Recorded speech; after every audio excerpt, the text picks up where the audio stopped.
Caca iki wit yo ora mangan gaji buta bareng lho waya senggang yo melokno jare. Tambahi 50. Aduh renek utang sik ya. Nalikane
Nyun pangapunten dalu niki ya tasik suwanten koren-korenan tenan lho. Mas Amin, keranten pinten-pinten dinten Mbak Yune Caca iki nyatu ya sepakati seroti kaya keju iki.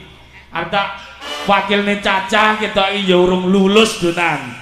Iki sementara dhewe dadi ya alhamdulillah niki koren-korenan semoga niki mangke wiwit lekas ngantos paripurna. Donga dinunga ya pinaringan lancar, kebak keberkahan. Pinanganten sanipun dalah keluarga nggih pinaringan sehat bagas warasan panjang umur. Pajak-pajak iki semoga-moga kinggo ya krana dalu punika ya tanggal 5 muga-muga sing jomblo ya ndang oleh jodoh. Wedok khususnya wedok solehah ya sugih ayu. Senarsa tukang gong iki jaluke ya jodone putih ayu, umure tapi jaluke sing 200 tahun.